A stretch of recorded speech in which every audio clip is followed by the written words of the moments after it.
Memo case के हवाले से पाक फौज की जानिब से वज़ीर-ए-आज़म यूसुफ रज़ा गिलानी को जवाब मौसूल हो गया है। मेमो के मामले पर वज़ीर-ए-आज़म गिलानी ने एक चीनी खबर एजेंसी को इंटरव्यू देते हुए जो बातें कही थी आर्मी चीफ और DGISI के बारे में, उस हवाले से कहा गया है कि ये इल्जामात संगीन नौयत के हैं। मेमो के मामले पर पाक फौज ने वज़ीर-ए-आज़म को जवाब भेज दिया है। आर्मी चीफ और DGISI के हवाले से कहा गया है कि उन पर लगाए गए इल्जामात संगीन नौयत के हैं। मेमो का मामला जो कि इस वक्त भी एक मुआम्मा बना हुआ है और हर रोज एक नई सूरत हाल देखने में आती है। इस हवाले से एक अहम जो आज की पेशरफ्त है उसमें ये आपको बताते चले कि मेमो के हवाले से पाक फौज ने भी अपना जवाब वज़ीर-ए-आज़म यूसुफ रज़ा गिलानी को भेज दिया है और इस जवाब में ये कहा गया है कि chief of army staff general Ashfaq Parvez Kayani और DGISI जनरल अहमद शुजा पाशा पर लगाए गए इल्जामात संगीन नौयत के हैं। ISPR की जानिब से भी इस चीज की तस्दीक की गई है, जो कि जवाब भेजा गया है पाक फौज का मेमो के मामले पर वज़ीर-ए-आज़म यूसुफ रज़ा गिलानी को। आर्मी चीफ और DGISI के हवाले से कुछ दिन पहले एक चीनी खबर एजेंसी को इंटरव्यू देते हुए वज़ीर-ए-आज़म यूसुफ रज़ा गिलानी की जानिब से जो रिमार्क्स दिए गए थे उस हवाले से कहा गया है कि आर्मी चीफ और DGISI पर लगाए गए इल्जामात संगीन नौयत के हैं। वज़ीर-ए-आज़म यूसुफ रज़ा गिलानी के हवाले से कही गई बात और उनकी जानिब से दिए गए रिमार्क्स पर ISPR की जानिब से जो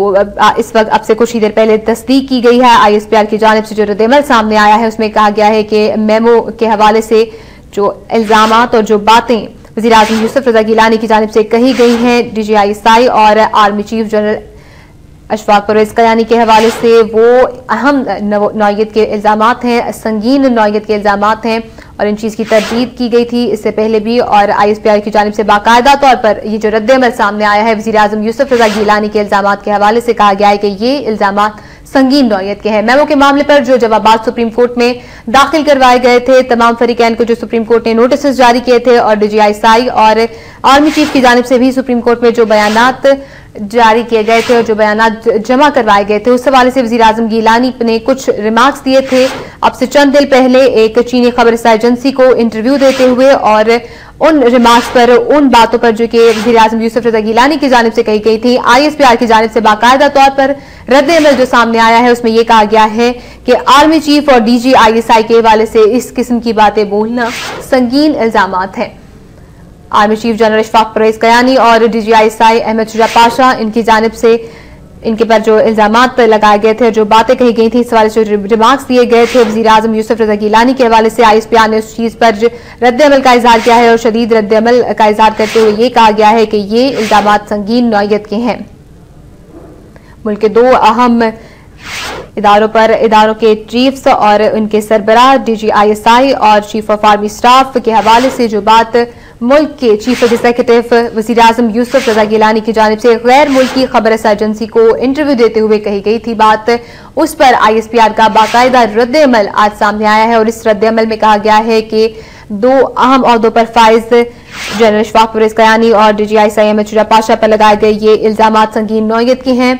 मुल्क के सरबराह और चीफ एग्जीक्यूटिव वज़ीर-ए-आज़म की जानिब से जो बातें कही गई थी, मेमो के मामले पर सुप्रीम कोर्ट में जो बयानात जमा कराए गए थे तमाम फरीकैन की जानिब से, जिनको सुप्रीम कोर्ट की जानिब से नोटिस जारी किए गए थे, उनमें शामिल थे DGISI अहमद शुजा पाशा भी और army chief general Ashfaq Parvez Kayani भी। इन दोनों की जानिब से भी जो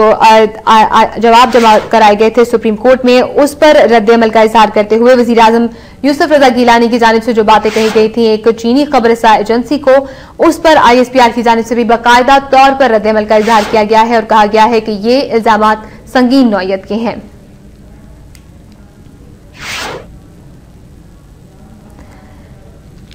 मेमो के मामले पर जो एक आज की अहम पेशरफ्त है ISPR की जानिब से भी बयान जारी कर दिया गया है। इस हवाले से हम मजीद बात करेंगे। हमारे साथ टेलीफोन लाइन पर मौजूद है सीनियर सहाफी और तज्जियाकार सलीम बुखारी साहब। अस्सलाम वालेकुम सलीम बुखारी साहब, बहुत शुक्रिया वक्त नूर से गुफ्तगू करने के लिए। सलीम बुखारी साहब, एक और अहम पेशरफ्त हुई है, एक नया पर्सपेक्टिव सामने आया है। ISPR की जानिब से कहा गया है कि इल्जामात संगीन नौयत के हैं। अब सूरत हाल को किस तरह देख रहे हैं आप? मुझे थोड़ी सी अगर आप इजाजत दें तो मैं आपकी तस्दीक कर दूं, ये नई सूरत हाल नहीं है, ये बहुत गंभीर सूरत हाल है जो सामने आई है। इस तरह का गलत फैक्ट्स बयान कर देना एक वजीर-ए-आज़म के लेवल पर, जिसकी फिर फौज के तर्जुमान को बजाय बाकायदा वजाहत करनी पड़े हकाइक को सामने लाके, ये सूरत हाल बहुत संगीन है। इसमें दो पहलू हैं जिसकी तरफ मैं तवज्जो दिलाना चाहूंगा नाजरीन की आपके। एक तो ये कि ये बयान उस वक्त जारी किया गया जब चीफ ऑफ आर्मी स्टाफ चीन के दौरे पर थे, और चाहे वो प्रोटोकॉल हो चाहे डिप्लोमेसी हो,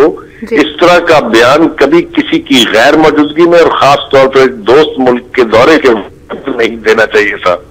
दूसरी बात यह कि हकायक मस्ख किए गए, ये बात हर शख्स को मालूम है। अखबारात उठा के देख लीजिए, आप अपने प्रोग्राम की पुरानी फुटेज चला के देख लीजिए कि बयानात अटॉर्नी जनरल के थ्रू गए थे, लिहाजा उसे ये कहना कि वो बराह रास्त दिए गए थे गलत है। तो सूरत हाल हर गुजरते लम्हे के साथ बद से बदतर होती जा रही है। जो कुछ लोगों ने कहा कि बंद गली में दाखिल हो गए हैं, मैं कहता हूं बंद गली अब दोनों तरफ से बंद हो गई है। जिस तरफ से दाखिल हुए थे वहां से भी नहीं निकला जा सकता। तो इसलिए अकल के नाखून लेने चाहिए, और पॉलिटिकल क़यादत को, चूंकि वो फौज की भी सरबराह है, उसको विजडम का इस्तेमाल करना पड़ेगा। बेहतर फैसले और सेंसिबल फैसले करने पड़ेंगे, वरना कोई ना कोई बदसूरत सूरत हाल का सामना करने के लिए हमें तैयार रहना चाहिए। सलीम बुखारी साहब, इसी किस्म का रद्दअमल हमें एक बार पहले भी देखना पड़ा था, और उसके बाद फिर वजीर आजम साहब ने अपना स्टेटमेंट चेंज करके कहा था कि उन्होंने किसी इदारे पर इल्जाम नहीं लगाया था, बल्कि एक सेक्रेटरी के हवाले से उनकी जानिब से बात की गई थी। उसके बाद आर्मी चीफ को तब भी इस हवाले से अपना इस चीज की तस्दीक करनी पड़ी थी, और इसके बाद आज फिर ISPR ने इस चीज की तस्दीक की। सुप्रीम कोर्ट ने भी इस वक्त 6 ऑप्शन दे रखे हैं हुकूमत को। इस वक्त हुकूमत क्या कर सकती है? आने वाले मुस्तकबिल करीब के वक्त में आप क्या देख रहे हैं? क्या लाहेअमल अपना सकती है हुकूमत इस मामले पर? देखिए, पहले एक वाकया हुआ था जब वजीर आजम ने पार्लियामेंट में स्पीच करते हुए ये कहा था कि विद इन स्टेट बर्दाश्त नहीं की जाएगी, और जब वहां से रद्द-ए-अमल आया तो उसके बाद फिर उन्हें अपने अल्फाज खाने पड़े थे। तो मैं ये समझता हूं कि ये जो इस तरह की बयानबाजी है अनगार्डेड, जिसका मुल्क के डिफेंस से, मुल्क की सलामती से, मुल्क की सॉवरेनिटी से ताल्लुक है, ये बहुत नाजुक मसले होते हैं, इनको बहुत एहतियात के साथ हैंडल करने की जरूरत होती है। जो आपने कहा सुप्रीम कोर्ट के हवाले से, वहां भी यही कैफियत है कि सुप्रीम कोर्ट मौके पे मौका दिए चले जा रही है, और गालिबन हमारी सियासी क़यादत उसको सुप्रीम कोर्ट की कमजोरी समझ रही है। इस तरह के रवैयों से तो बहुत ही खौफनाक सूरत हाल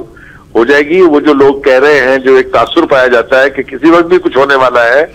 अगर इसी तरह के बयानात जारी करते रहे, इसी तरह का गैर जिम्मेदाराना रवैया हमने अपनी टॉप पॉलिटिकल लीडरशिप की तरफ से देखा, तो फिर पछताने के अलावा कुछ नहीं होगा। जरूरत इस बात की है कि पॉलिटिकल लीडरशिप इनिशिएटिव ले और अपनी फौजी अस्करी क़यादत जो है उसके साथ मिल बैठे, ताकि लोगों में ये जगहज़ाई ना हो। पूरी दुनिया जो पाकिस्तान को देख रही है वो हम पर हंस रहे होंगे, और हम अपना तमाशा रोजाना बनवाने के लिए तैयार रहते हैं। सलीम बुखारी साहब, आपने जिस तरह खुद में जिक्र किया इस चीज का, हुकूमत के इस वक्त जो रद्द-ए-अमल है, हुकूमत के जो इस वक्त तमाम काम है, वो सबके सामने आप देख रहे हैं कि इस वक्त हुकूमत होश के कुछ नाखून लेगी अब आने वाले दिनों में इन तमाम सूरत हाल के चलते? देखिए, मैंने जो जिन चीजों की तरफ इशारा किया है उसमें चॉइस नहीं है। ऐसा नहीं है कि हुकूमत अगर ऐसा नहीं करेगी तो कुछ नहीं होने वाला। हुकूमत को यकीनी तौर पर बेहतर विजडम, बेहतर गवर्नेंस का मुजाहरा करना पड़ेगा, क्योंकि कल के जो इजलास हुए रात को, जो इस वक्त हम इजलास देख रहे हैं, ये कन्फ्रंटेशन की तरफ जाने वाले रवैये हैं। कन्फ्रंटेशन की बजाय वो मुफाहमत जिसका नारा पीपल्स पार्टी मारती है,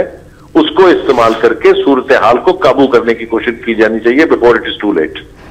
ठीक, बहुत शुक्रिया। सलीम बुखारी साहब हमारे साथ मौजूद थे, और इस वक्त उनका कहना था कि तसादुम की जानिब जा रही है सूरत हाल इस वक्त, और हुकूमत को इस वक्त होश के नाखून लेने चाहिए, और फौज की जानिब से पहले भी तहम्मुल का मुजाहरा किया जाता रहा है, और बारहा ये कहा गया है, आर्मी चीफ की जानिब से भी बार बार ये कहा गया है कि जमहूरी सेटअप को डिरेल नहीं करना चाहते, और इस जमहूरियत की हिमायत वो आगे चलकर भी जारी रखना चाहते हैं। इससे पहले भी एक बयान जो दिया गया था वज़ीर आज़म यूसुफ रज़ा गिलानी की जानिब से पार्लियामेंट में खिताब करते हुए, उन्होंने जो बात कही थी कि रियासत के अंदर रियासत बनाने की कोशिश की जा रही है। उसके बाद chief of army staff general Ashfaq Parvez Kayani ने इस हवाले से अपना वाज़ेह बयान जो जारी किया था, उसमें यह कहा गया था कि हुकूमत को इसी तरह से हम सपोर्ट करते रहेंगे और हुकूमत की हिमायत इसी तरह से जारी रखी जाएगी, जमहूरियत को किसी तौर पर डिरेल नहीं किया जाएगा। और इसके बाद भी मेमो का मामला सामने आने के बाद अब से चंद दिन पहले एक चीनी खबरसार एजेंसी को इंटरव्यू देते हुए वज़ीर आज़म गिलानी ने जो बात कही थी आर्मी चीफ और DG ISI के हवाले से, मेमो के हवाले से जो उन्होंने अपने बयानात दायर करवाए थे सुप्रीम कोर्ट में, उस हवाले से कहा गया था कि वो उन्होंने इंफरादी तौर पर जमा करवाए हैं और उन्हें कंसल्ट करना चाहिए था वज़ारत दिफा के हवाले से। इस चीज पर ISPR की जानिब से बाकायदा जो रद्द-ए-अमल आज हमें देखने में आया है, ISPR के इस रद्द-ए-अमल में ये वाज़ेह तौर पर कहा गया है कि ये इल्जामात संगीन नौयत के हैं और मुल्क के 2 बड़े इदारों के सरबराहान पर वज़ीर आज़म की जानिब से, जो कि मुल्क के सरबराह हैं, इस किस्म के इल्जामात संगीन नौयत के हैं। चीनी खबर एजेंसी को इंटरव्यू देते हुए वज़ीर आज़म गिलानी की जानिब से जो बातें कही गई थी वो आपको बताएं। मेमो के हवाले से जो जवाबात दायर करवाए गए थे सुप्रीम कोर्ट में DGISI और आर्मी चीफ के हवाले से, उस पर वज़ीर आज़म यूसुफ रज़ा गिलानी ने जो रिमार्क्स दिए थे, उन रिमार्क्स पर ISPR का बाकायदा तौर पर रद्द-ए-अमल जो सामने आया है उसमें कहा गया है कि वज़ीर आज़म को इस किस्म के संगीन इल्जामात नहीं लगाने चाहिए थे। ये संगीन इल्जामात हैं जो कि इस वक्त रियासत के सरबराह की जानिब से मुल्क के 2 बड़े इदारों के सरबराहान के हवाले से ये रिमार्क्स दिए गए हैं। ये इल्जामात संगीन नौयत के हैं। Chief of army staff general Ishfaq Parvez Kayani और DGISI अहमद शुजा पाशा के हवाले से ये बात कही गई थी वज़ीर आज़म यूसुफ रज़ा गिलानी के हवाले से।